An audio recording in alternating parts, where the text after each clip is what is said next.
नमस्कार.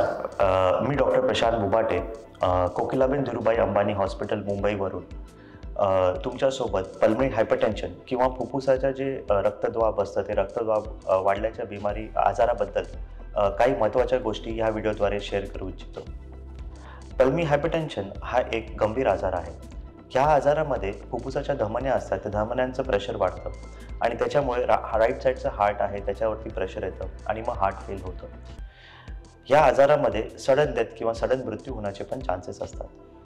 या आजाराला आपण जर व्यवस्थित निदान केलं आणि जर व्यवस्थित लाईफस्टाईल आणि मेडिकेशन्सने मॅनेज केलं तर हा आजारामध्ये आपण पेशंटचं lifespan as well as quality of life पण बऱ्यापैकी इम्प्रूव्ह करू शकतो. तर काय काय आपल्याला लाईफस्टाईल मॉडिफिकेशन्स करणं गरजेचं आहे. पहिली गोष्ट म्हणजे डाएट. आपल्याला डाएट खूप इम्पॉर्टंट आहे पल्मोनरी हायपरटेन्शनच्या पेशंटला मॅनेज करण्यासाठी.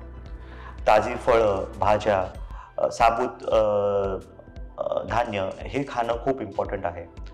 सॉल्ट आपल्याला रिस्ट्रिक्ट करणं खूप इम्पॉर्टंट आहे. सॉल्ट आपण मॅक्झिमम दिवसातून 2 ग्रॅमपर्यंत घेऊ शकतो. आता 2 ग्रॅम सॉल्ट म्हणजे किती होतं एक्झॅक्टली, की आपण जे नॉर्मल जेवणामध्ये जे सॉल्ट यूज करतो तेवढं आपण यूज करू शकतो. पण वरून सलाडवरती सॉल्ट टाकायचं नाही, ताकावरती सॉल्ट टाकायचं नाही.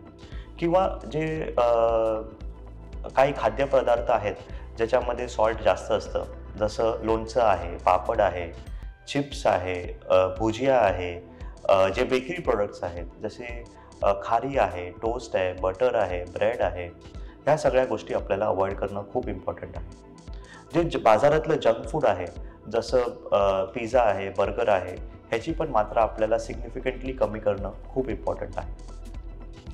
आपल्या शरीरातलं पाणी ह्या आजारामध्ये वाढतं कारण हार्ट व्यवस्थित ते पंप करू शकत नाही. तर आपल्याला वॉटर इंटेक किंवा फ्लुइड इंटेक पण आपल्याला व्यवस्थित नियमितपणे कमी करण्याची गरज असते.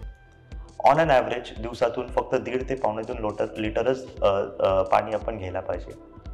आता ह्याच्यामध्ये फक्त पाणी नाही, पाणी, दूध, चहा, कॉफी, सूप हे सगळं येतं. तर ओव्हरऑल फ्लुइड इंटेक साधारण 1.5 ते 2.5 लिटरपर्यंत ठेवा. नियमितपणे व्यायाम करणे हे पण ह्या आजारासाठी खूप इम्पॉर्टंट आहे.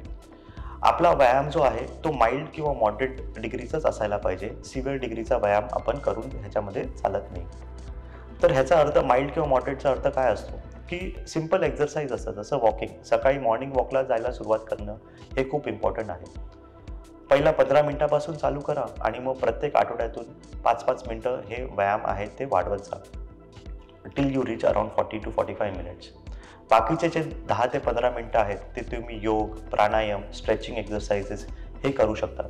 हे केल्याने आपलं शारीरिक ॲज वेल ॲज मानसिक संतुलन बऱ्यापैकी राहतं.